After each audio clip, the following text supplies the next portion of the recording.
जन्माद्यस्य यतोऽन्वयादितरतश्चार्थेष्वभिज्ञस्वराट् तेने ब्रह्महृदाय आदिकवये मुह्यन्ति यत् सूरयः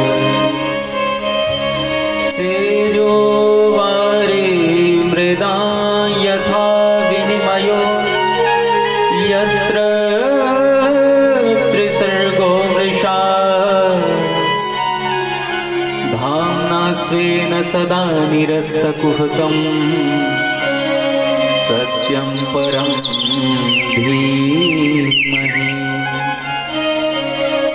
सत्यम परम धीमहि।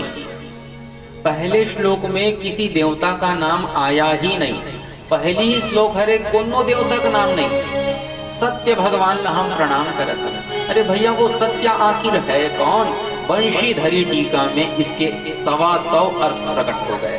एक श्लोक के कितना अर्थ? 125 अर्थ। वंशीधर महाराज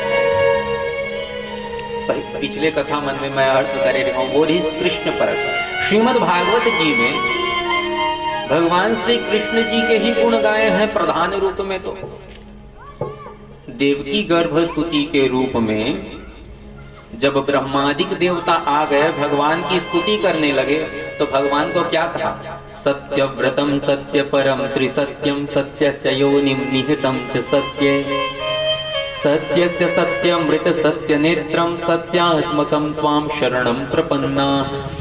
सत्य सत्य करके भगवान ब्रह्मा जी ने लाइन लगा दी सत्य सत्य नाम लेकर के। महाराज हम आपके ही शरण में हैं। रिश्तेदार कितने ही बने, खुद के मामा को मारने के लिए अवतार हुआ महाराज जी। मामा को छोड़ मत देना, रिश्तेदारी के चक्कर में मत पड़ जाना। आप सत्य प्रतिज्ञा हैं, याद रखिए। सत्य व्रतम सत्य परम त्रिसत्यम। रिश्तेदारी के चक्कर में अपना प्रतिज्ञा नहीं भूलना है। इसलिए क्या करें? आप सत्य निष्ठ हैं, सत्य नारायण हैं, इसको याद रखें। इसलिए ब्रह्मा जी बार बार सत्य कर प्रणाम करते हैं। लेकिन आज क्या है? पर्व विवाह पंचमी, राम जी का विवाह। तो आइए राम जी को ही इष्ट मान करके इसका अर्थ राम परक रूप में करें। कृष्ण जी को इष्ट मान करके हमने स्मरण तो किया ही है, पर राम जी को भी इष्ट मान लीजिए। देखिए राम कृष्ण दो एक हैं, अंतर नहीं निमेष। अरे इनके नयन गंभीर हैं और इनके चपल विशेष। राम जी बड़े गंभीर हैं और कृष्ण जी तो रास रचैया है भैया। तो इसमें कोई अंतर नहीं है राम और कृष्ण में। क्या है? प्रवेश करें। जन्माद्यस्य यतोऽन्वयादितरतः आद्यस्य जन्म आदि विकार रहितस्यापि तेने यतः यत्र दशरथे गृहे जन्मा। दशरथ जी के घर में उनका जन्म हो गया। अब जो अजन्मा है भगवान का जन्म होता है कि नहीं कहे, वो उनको जन्म लेने का क्या कोई अर्थ ही नहीं है महाराज। अरे जिनके भृकुटी विलास सृष्टि लय हुई, जो केवल भृकुटी विलास से ही सृष्टि का निर्माण भी कर देते हैं और समाप्त भी कर देते हैं, वो जन्म क्यों ले रहे हैं? अरे रावण को मारने के लिए नहीं, रावण को मारने के लिए भगवान ने अगर अवतार लिया तो ऐसी बात है जैसे कि मक्खी मारने के लिए आपने बंदूक तान ली AK-47 और मक्खी ऐसा निशाना लगाया कि मक्खी की छुट्टी हो गई। माछिल मारे पर बंदूक चला कोनो देखो, भगवाने का पर चला ही। 10 कंध के मारन को चतुरंगिणी शक्ति नृपता होती खासी। यदि 10 कंध को मारना होता, 10 कंध मतलब दशानन, 10 मुड़ी वाले कौन? रावण। 10 कंध को मारण को चतुरंगिणी शक्ति मति नृपता होती खासी। और ऋषि और मुनियों के लिए अगर अवतार लिया तो ऋषि और मुनि के सत्कारण को बहुयज्ञ विधान होते सुखराशि। अयोध्या में बैठे बैठे यज्ञ करते, ऋषि मुनि को सुख प्रदान करते। मन राखते बंधु भरत को औसी घरे फिर जाते प्रजा के उपासी। अरे प्रजा को सुख देने के लिए घर में वापस चले जाते। भरत जी ने इतना प्रेम बरसाया है महाराज कि वहां पे जो शिलाखंड थे भरत जी के प्रेम को देख करके वो पत्थर भी द्रवीभूत हो गए, ऐसा प्रेम भरत का। तो इस प्रेम को देख करके राम जी वापस नहीं चाहते। मन राखते बंधु भरत को औसी घरे फिर जाते प्रजा के पास। लेकिन भगवान तो भक्तों के लिए आते हैं ना, उन्हें आनंद देने के लिए आते हैं। और शबरी बनवासिनी होती न जो बहु राम हुना बनते बनवासी। तो यदि वन में सबरी जैसी भक्ति नहीं होती, नवधा भक्ति, कहते हैं राम जी को प्रिय कौन है? राम जी को प्रिय कोई होगा तो प्रिय कौन है? सब मम प्रिय सब मम उपजाए। राम जी कहते हैं सब मम प्रिय। अरे भाई सब मेरी संतान है, सब मुझे प्रिय है। सब मम प्रिय सब मम उपजाए। तो सब लोग प्रिय हैं, ठीक है महाराज, सब प्रिय हैं। तो कोई विशेष, किसी से विशेष प्रेम होता है तो अति प्रिय भी कोई होगा। अवध में थे तो क्या कहा? अति प्रिय मोहि यहाँ के पास। जो अवध में अयोध्या में रहते हैं वो मुझे अति प्रिय है, अति प्रिय है। तो प्रिय सब लोग हैं, अति प्रिय, अतिशय प्रिय कौन है? अतिशय प्रिय भी तो कोई होगा। जनक सुता जग जननी जानकी। कितना प्रिय है जानकी जी, अतिशय प्रिय करुणा निधान की। ये अतिशय प्रिय है। अरे हम तो प्रिय हो गए, और जीवन में जहाँ युद्ध नहीं होता वही अयोध्या है।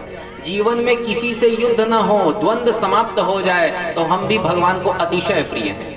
भगवान की कथा में बैठे हैं ना, तो सभी द्वंद्वों से मुक्त होकर के बैठे हैं, भगवान को अति प्रिय हो गए। अतिशय प्रिय महाराज, अतिशय प्रिय कैसे होंगे? यही प्रश्न हमारे छत्तीसगढ़ से ही भीलनी सबरी, नाम पता नहीं उनका, नाम काम पता है ना। अब हमारे छत्तीसगढ़ के हरे सबरी हाफमन जानते हो सबो कोई, शिवरी नारायण का छत्तीसगढ़। तो छत्तीसगढ़ की ही एक भीलनी वो भगवान को अतिशय प्रिय हो गई। कहे का इसे काम कर जिसकी अतिशय प्रिय? तुम भामिनी मोरे।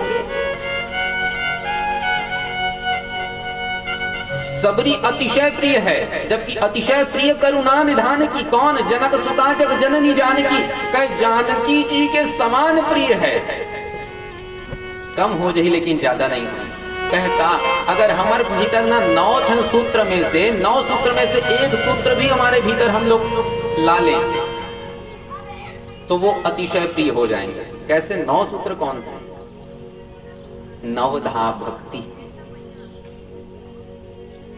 प्रथम भगति संतन कर संगा, दूसरी रीति मम कथा प्रसंगा आदि जो है ना, तो इनमें से 9 में से एक भी किसी के भीतर हो तो उसको अतिशय प्रिय भामिनी मोरे, तो वो मुझे अतिशय प्रिय है। तो ये सब राम जी कहते हैं। तो राम जी क्या कहते हैं? जन्माद्यस्य दुन्वया। राम जी ऐसे हैं, वो दशरथ जी के घर में जन्म लेते हैं। राम जी दशरथ जी के, उनको जन्म लेने का कोई अर्थ नहीं, क्यों जन्म लिया, लेकिन अच्छा राम जन्म के हेतु अनेका शिव जी का की है। रामचरितमानस तो सब कोई पढ़े हैं भैया, मन रामचरितमानस में गायन के लिए भी जाते हैं। तो राम जी के अवतार के कारण में 5 ठो कारण बता दी शिव जी, लेकिन अंत में कहा इद मिथम कही सके न कोई। राम जन्म के कारण का है इद मिथम, यही कारण है, ये कोई नहीं कह सकता।